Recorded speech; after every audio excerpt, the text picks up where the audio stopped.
Here I am at Hanger Clinic, and I am with my prosthetist Mark, and Mark has a student, a resident. Are you okay with this? Okay.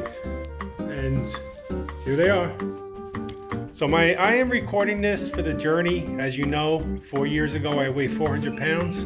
I've been an amputee since 2018, and the journey has been one of struggles, of sacrifice, but in facing the truth and doing the hard things and develop a vision.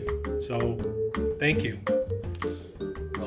So what it is, what is it we're doing here now? We are now accommodating your volume change because of the weight loss that you've had, and replacing then the socket. The socket is the portion of the device that your limb actually goes into and supports you and has a weight bearing resistance and prosthesis.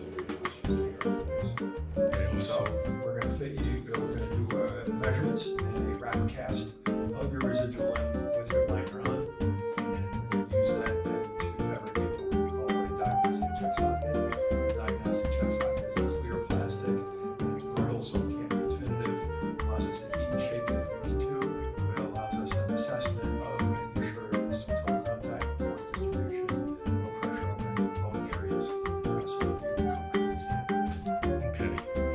And perhaps the most important choice that I made is to develop a healthy lifestyle, because obviously the lighter I am, the less pressure there is on the equipment, and this prevents sores from happening, and internally my body is able to withstand trauma a little bit more, and makes it easier for me to be able to fulfill my dream of backpacking the Adirondacks. I was a 60-year-old amputee and trying to set that example, and Mark is awesome, and we have our resident here who's going to be doing great things. You can see that.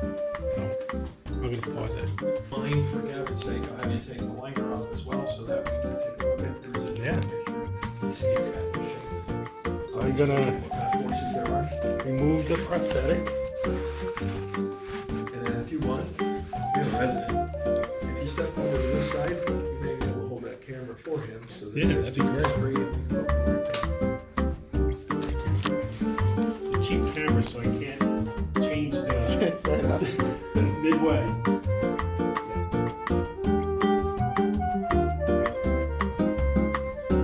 You see the multitude of socks that you use. I've got 13 layers. That's another three ply. That duo actually is not residual limb has a natural taper to it because the muscles are atrophied because of the one is the same way that they form.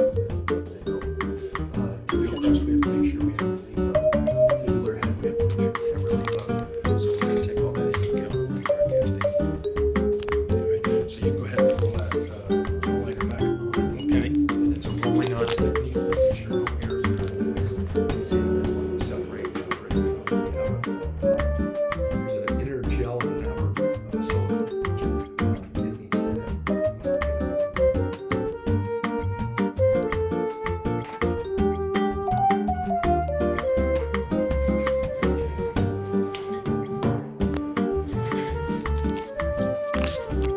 to protect the liner from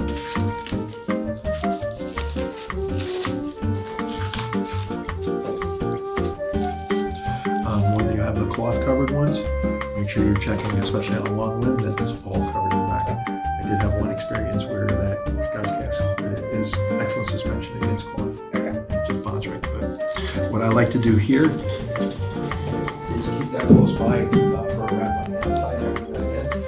Take my tape measure, we're going to get measurements. If you can then put that over and record that for me. Appreciate that.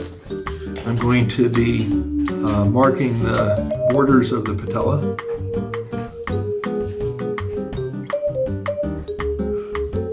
Indicating patella tendon. Tibia rest. Distal head. Fibula head. Lateral border of that tibia.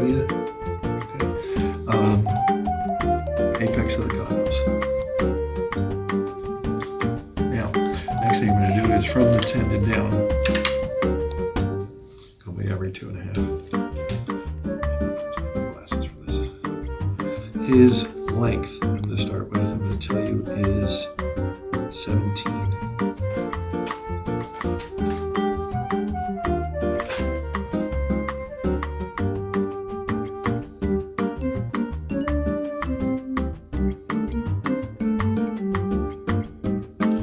Probably only going to get to 12.5 as far as my measurements because he'll do the one taper there that I can't get that. His ML is 12.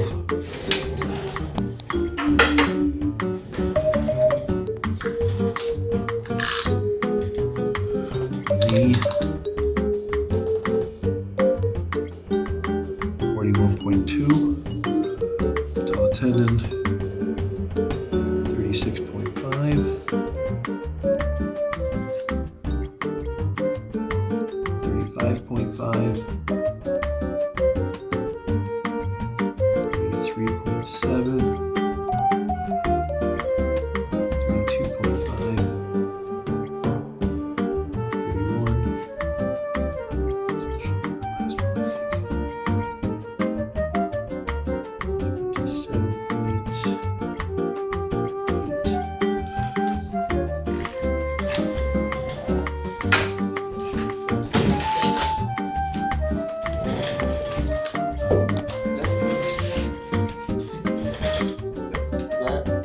You're fine. That works here. I know which it is. Alright, cool. That's your total height.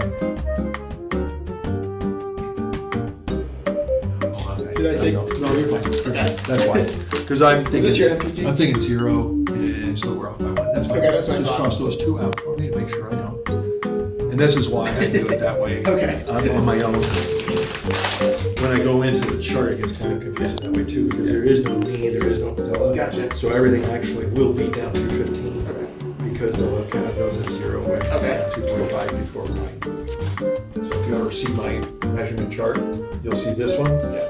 and then you'll see the other one on the Okay. chart, and it would be, what looks like a discrepancy. That's what Okay. one thing I will tell you is that within NextGen, they use the indication of having taken measurements as to the stage of the process where you're at. That's how the system and everyone looking at it would know that you've done a cast burger. Okay. It won't be anywhere else. So it is kind of important to do that. When I'm measuring this and I'm trying to discount the shoe, I'm going right down to the rods. The way I have the length. So for that empty floor, I have 49.5. Jerry, how tall are you? 6'2". I may have shrunk a little bit because I'm 60 years old, but My wife keeps wanting to point that out to me. I go 6'3", and she'll go, not anymore. exactly. But yeah, how much do you weigh now? About 260. And is that with the prosthesis? Yes. I was actually down to 240 at one point, and I don't feel like I've like gotten fatter, but I work out a lot now. Yeah. Well, so you could get a change because muscle's heavier, Yeah. it's denser, but yeah, just keep an eye on that. See where Right. you're going. Exactly. Yeah. So this I do with tension, approximately. Oblique, so you come into that medial flare across the tendon, and now I'm just going to have that roll just stay in contact.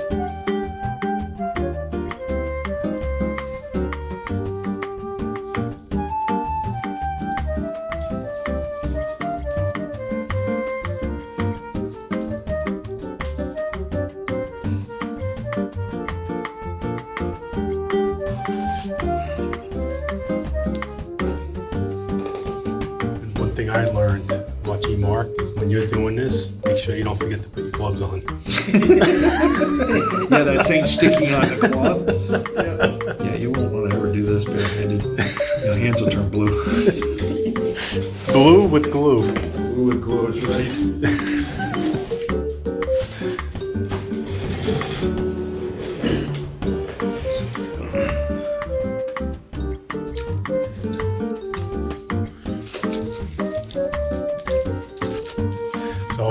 just so you know, I told Mark, and if you notice, Mark didn't ask me if it was okay if somebody observed. He told me that somebody's observing. Yeah. Because I made it very clear to him that I encourage people to come in. And I've had many surgeries. Before I had the amputation, I dealt with osteomyelitis, I dealt with MRSA, I dealt with bacterial infection, I dealt with all of it.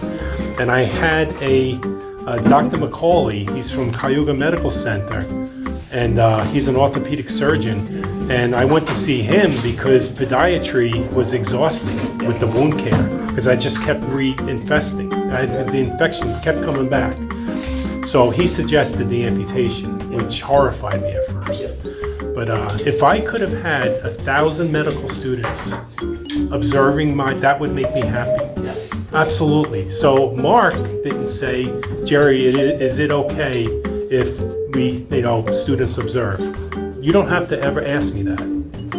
Yes. And he says, Jerry, we're going to have people watch, because he knows what my answer is going to be. So I think well, I know you do, and that's the whole thing. I used to teach people how to drive tractor trailers. Okay, because I drove trucks for 20 years. That's part of the reason why I. Was that before you became a corrections officer? That was before. Because I only know you as the corrections officer. Oh, okay. So he didn't even know that. I didn't even know you did truck driving. A lot of my health issues came from driving a truck. Okay, because just sitting, you can imagine, over the road truck driver. So I was an instructor, so I taught people how to drive tractor trailers. The worst kind of student, in my experiences, were men who pulled up in a pickup truck with a stick shift. Oh, I know how to drive stick shift. Well, you know what? If you think you know everything because you drove a 4-wheel pickup truck, and you think based on that experience, you're going to be able to get behind an 18-wheeler that's 80,000 pounds with 12 to 21 gears, and you're suddenly an expert? I don't think so. I got to knock you down a couple notches before you start to learn. And you don't appear to be that way at all. You're here to learn. Yeah, that's great. Yeah, very well. You're here to learn. He's kept secret some of his skills. I'm learning as I'm asking him to do something. So I think that's super. Yeah. And you can indicate a 30 centimeter for the phone. It is either, I believe it's a Sierra.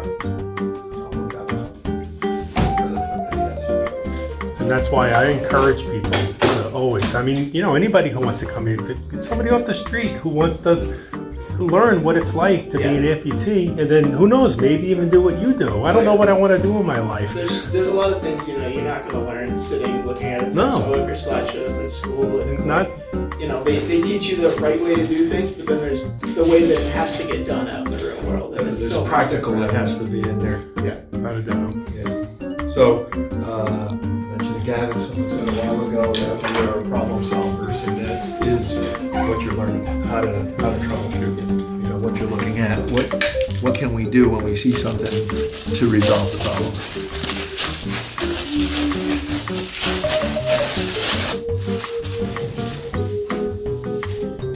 So, the last thing I'm doing here is I want to know my balance scars. All right. So I'm going to indicate there's pretty much a vertical line through that way.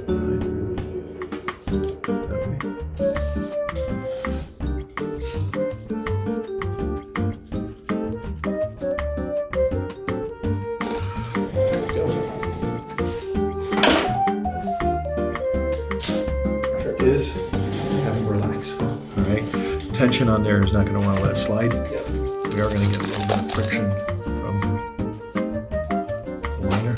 See, so once you get an air release, peel this out as well.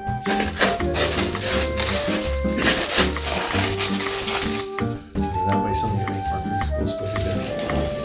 That's me. Cool. Yeah. Now you go ahead and put your prosthesis back on. Okay. And then we're going to talk about your left foot and making sure we have good fur left All right. for you. Well, Okay, so far so good. That's gone good. And just wrapping up the appointment, getting ready for the next appointment, and we're gonna do a socket fitting. That's the next step. Okay. No, you're good. Got one more question for you. What color do you want? I'm sorry? What color do you want? Just the same thing. Same thing? Yeah, Okay. yeah, natural Sounds skin. good. Thanks, bud.